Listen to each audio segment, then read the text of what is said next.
Hello students, कैसे हैं आप सब। आज मैं ट्रायंगल्स की बीपीटी थ्योरम कराने जा रही हूँ। इसके अंदर बोला जाता है कि एक ट्रायंगल में यदि एक साइड के पैरेलल एक साइड है तो वो उसको टू प्रोपोर्शनेट में डिवाइड आउट करती है।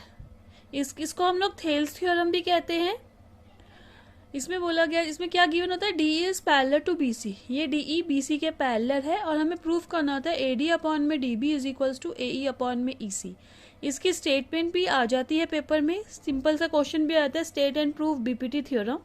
अभी मैंने रिसेंटली देखा था तो उसके अंदर सिर्फ स्टेटमेंट ऑफ बीपीटी थ्योरम भी 2 मार्क्स में पूछी गई थी, तो इसकी स्टेटमेंट भी आप ज़रूर याद करें। हमने इसमें कंस्ट्रक्शन करी, बी ई और सी डी को हमने ज्वाइन कर दिया, ई एन परपेंडिकुलर ड्रॉ किया ए बी पर and D M perpendicular draw किया हमने ए सी पर। ये परपेंडिकुलर का साइन होता है। अब हमें प्रूफ कर रहे हैं हम लोग। अब मैंने area of A D E लिया क्योंकि हमें यहाँ पे ए डी चाहिए। ए डी जो है ए डी ई का पार्ट है, जिसमें area of triangle A D E क्या होता है, half into base into height. Base हमने ए डी ले लिया क्योंकि इसी के ऊपर परपेंडिकुलर है, इसलिए हम बेस ए डी ही लेंगे, कोई और परपेंडिकुलर नहीं लेंगे। तो ए डी और परपेंडिकुलर क्या हो गया, ई एन। अब हमें यहाँ पे डी बी चाहिए, बी डी। अब हम देख रहे हैं बी डी 2 ट्रायंगल्स में आ रहा है, एक ट्रायंगल बी डी ई में आ रहा है, एक ट्रायंगल बी डी सी में आ रहा है। लेकिन हम कौन सा ट्रायंगल लेंगे, बी डी ई, क्योंकि जो परपेंडिकुलर है ई एन वो बी डी ई ट्रायंगल में आ रहा है, इसीलिए। तो हमने ट्रायंगल बी डी लिया, हाफ इंटू बेस क्या ले लिया, बी डी, परपेंडिकुलर सेम रहेगा ई एन।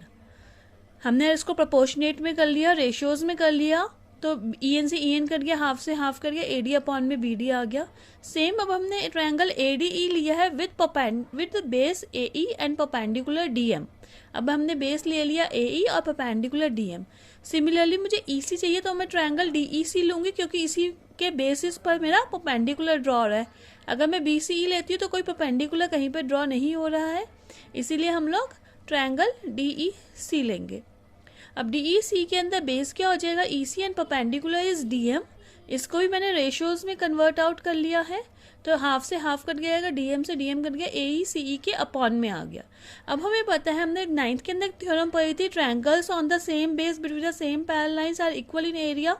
2 ट्रायंगल्स यानी बी डी ई और डी ई सी अगर सेम बेस डी ई के बीच में है और between the same parallel lines D E is parallel to B C, जो कि हमें गिवन है, उसके बीच में लाई करते हैं तो they are equal in area, यानी B D E is equals to D E C.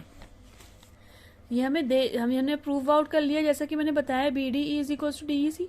Area word लगाना मस्ट है, इम्पॉर्टेंट है। अब from first, second and third तो क्या होगा, हमारा ए डी अपॉन में D B is equals to A E upon में ई सी आ जाएगा, जो कि हमें निकालना था। आई होप आपको ये थ्योरम पसंद आई होगी, समझ में आई होगी।